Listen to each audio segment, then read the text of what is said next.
And I just threw my arms in the air and I was like, oh my gosh, that was it. That was the feeling. As soon as I got to the bottom, this thing, like, look how round this thing gets. And what I should have done is, and then that would have been the speed I would have needed. When I came up, I was like, I just stuffed up the hollowest wave ever. And this is why these are our best barrels of 2024.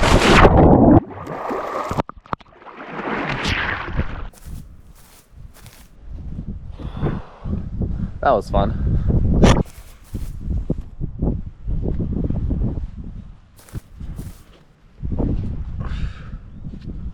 SA Champs 2023 set the scene. Waves were absolutely firing. Warm water.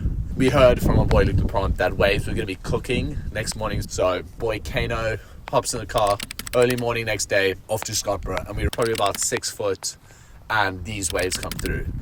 David Van Zyl in the perfect spot. Turn around, another wave comes through. Carl Steen in the perfect position. I'm like going over the edge and he's just airdropping. It was crazy. Been out there for now an hour or two. Sun's coming up, it's really nice and warm. Check this double up. I paddle so far in front of the rocks. Like there's a rock like thing that you take, it looks like snapper rocks, especially because of how hollow it was. Paddled so far inside for this thing. Check this double up. I just scratch onto this thing. Pump. I don't know what I was doing. Like look how weird those pumps are. And it comes over me. And I'm like, oh, I need to come up. And as soon as I thought that, the board just went away from my feet and like fell outside of the barrel. Got absolutely smoked. Next thing behind, this wave comes through. And all I see is Dave Van Zyl standing tall in this flippin' double up drainer. And then you check me duck diving. That's me duck diving. I got absolutely worked all the way from the top, all the way down. I'm pretty sure I had to run around to get back in. Now I'm sitting out there. Kane got a crazy barrel, like big double barrel psycho thing. Checking guys getting like insane barrels and I haven't gotten one yet. And I'm waiting and I look at this thing and I looked over and nobody went and they were like, go. So I turned and I paddled and I was like, I'm going. Stood up on this thing, came off the bottom, hauled it up into the barrel, and then this thing just came over me. Just super low stance, just like wiggling in that thing, going. I just remember being so deep in time, just slowing, and I'm like, I'm making this thing over the foam balls, I'm not falling. And I checked the exit and I just came out. And as soon as I didn't even make it out the barrel yet, I just threw my arms in the air. And I was like, oh my gosh, I was so stoked. Oh, that was it. That was the feeling. What an insane South Coast trip. We left the South Coast on our way to J Bay. I was paddling back and I saw this double up come through, so I turned and went straight off the bottom, straight into the barrel, and this thing just went wide. And I just sat in this barrel and it just one pump, two pump, and it's just wide, and then came out so clean. Alan van Geysen got this clip, just a little water shot. The sickest thing was as soon as I came out, all I hear is Mikey Feb shouting like whoop whoop, came past him, and then I got like smoked by the wave. But that was so much fun. Epic J Bay trip.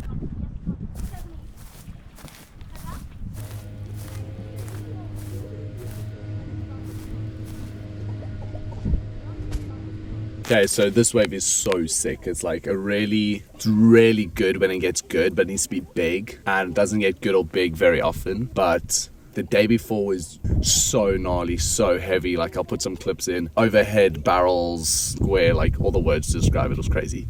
Next day we get down there and out there for a little bit looking for the wave. Problem with this spot is you have to read the wave on the side and judge them together to where they're gonna break and just be in the right spot. It says coming in, I check the sidewall, trying to like put myself in the perfect spot for this thing. Paddling over and I saw I was in the spot. I saw the wall. As soon as I got to that wall, just like turn, just take off, grab that rail, just sat and just went wide. It was so sick, like time slowed for that barrel, and then just standing in that thing, coming out, emotions just went crazy. It was so fun. Like look at these waves that were coming through. Look how good this is. Like that's a barrel and a half. Destin got smoked on this thing, lost the bug, leash snapped. One of our favorite waves ever.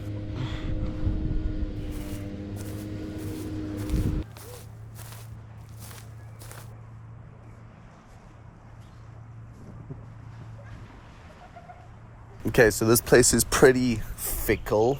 It's a mission, couple hour drive, but when it is on and it is so good. I don't think I made any barrels this day. And this little thing came through, paddled deep as I could, took off, slid down the face, barely got under the lip in time and then just sat. I probably could have sat in there a little bit longer, but try to be stylish, Mikey Feb thing. But yeah, such a sick little wave when it works. The problem where we stay is so it's always got swell. We finally had the mouth open, and for like 2 weeks we had this bank, but everyone was too scared to surf it because it's so sharky. And we showed up this day, myself, Greg, and Aiden, like 3-4 foot, super glassy, get a few barrels. Aiden got a few barrels a day. And I just remember taking off the thing, and I saw the line, and I wave breaking foam ball, instinctively just lifting my arm up over the foam ball.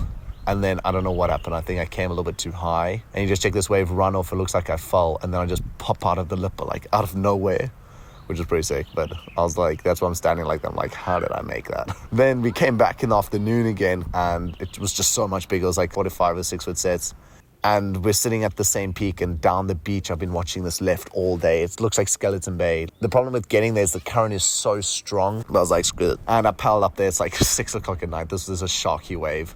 It's getting dark, and I'm there by myself, and I'm like, I just need a wave, and no waves came through. And then this set rolls through, and I'm like, okay, turned, grab rail. The problem was, you'll see in the wave, I'll go and I hit a bump.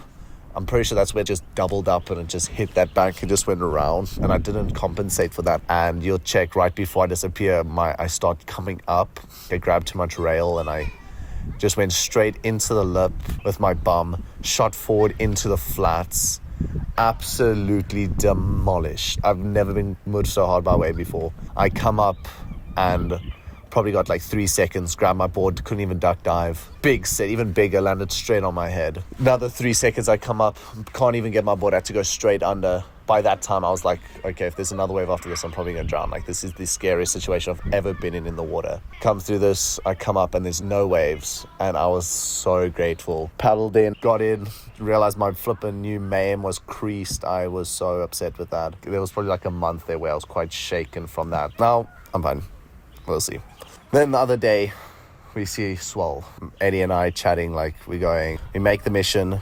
Only problem was the wind was a little bit too into it, like it created like devil wind effect. I checked the set come through from behind. Everyone's caught their wave. Only problem was Aiden had just caught a wave down, like he was only making his way down, and he was deeper than me. And I'm like checking this set, I'm like, please don't go, Aiden, please don't go. I thought he was in the spot. I check, he's not going. Kane's like, you going? I'm like, I'm on this thing. He just checked me paddling, looking around, how's my positioning, paddling, how's my positioning?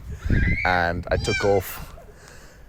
And I thought it was going to be too tight. Like, you'll check, I come off the bottom and it's just really tight. And I'm like, oh, I'm not going to make this. It just opened up as soon as I pulled through. And I was just hit down, and I hooked the rope of the GoPro. And that's where the GoPro gets hit out.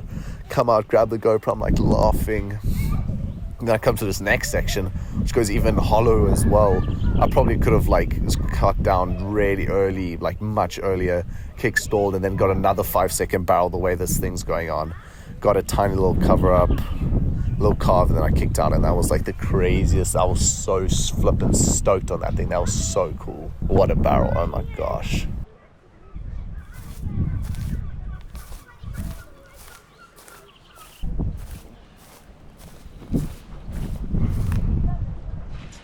I'm finally getting dry. So now this is the final, my little mic. When JB's on, everyone goes. So Destin and I were like, okay, got nothing on, we're gonna go. David had a trick dance on, so he couldn't even go for this trip. Arrive in JB, and there's no waves. It was like really weird swell. And we saw a mate of ours, and he's like, bro, Seals Beach is on. 3-4 foot, super glassy. We got out there, really, really fun. So I see this double up. I'm like, okay, I'm on. Paddled as deep as I could in the time. And as I took off, I just pulled off under the bottom, and this thing just went around. And I just 1, 2, 3, 4 under the doggy door, threw my hands up. I was like, I made it. That was so sick. That was a little St. Francis mesh, little day sesh there. Then next morning, JB turned on. Like, the thing with JB mornings is it's so beautiful. What's nice is you get no locals. Like, they all sleep in. So you can get out there, 4 guys out at the best right-hand point break in the world. I'm out there, and I saw this guy take off, and I was like, this is such a bomb. So I was like back paddling him just to check, because I thought he was a bit deep. Paddled on, and I was barely on this thing. I just checked this thing doubling up. I'm like, oh my gosh, this thing's gonna go. Off the bottom, little kick stall, and it just came over me. What was so sick about it is, like, it wasn't a long barrel. That early morning sun hitting the back of the barrel, it's emerald green, and just pulled in, came out, and I was just like, oh, that was insane. So I think we did 3 sessions this day. This was the last session. I was finished. Saw this double up come through and I was like, okay, turn and burn. Didn't have to do anything. Literally just little setup at the start and then just pulled in, and this thing just went whoo. And sometimes the scary thing is when you see a lip go slow, it usually means it's gonna land on your head. And it came over me and it just hit that inside shelf and it just ran, and I just under the thing I was like, go, go, go, go. And I came out, I did like a cringy little claim and made it out, and I was like, oh, that was so sick. And now my arms are cramping, so I'm like, I'm done. Destin's down at Tubes, so I'm gonna head down to Tubes. Destin said there were crazy ones coming through. Unfortunately, we didn't have anything to film it with. But that's the thing with Tubes is so hollow. There's a shelf that it hits, and I take off on this thing, like, first thoughts, I'm too deep, just like going for the closeout. As soon as I got to the bottom, this thing, like, look how round this thing gets, hits that shelf, and what I should have done is, I should have taken off and held that bottom turn, and as soon as the lip landed, give a big pump over that foam ball, and then that would have been the speed I would have needed. Like in the thing, you can check how like did like a weird arm stretch thing. I had no speed to pump off the bottom. When I came up, I was like, I just stuffed up the hollowest wave ever. Like that's what's so sick about Tubes, is you get those pits. And yeah, unfortunately we didn't have any footage of like some of Destin's barrels. He got some crazy barrels at J Bay. David got some crazy barrels in some of the other spots, and unfortunately we didn't have like filming for that. So this is just my little description of like some of the barrels we got. If you guys enjoyed, leave a like and subscribe below. We're going to be 2025 loading, going to be having some crazy waves. Lots of surf sessions, lots of little surf missions, and we hope you guys are stoked for the journey. Let's get into 2025. And who would have thought? I'm dry. Haha. Let's go.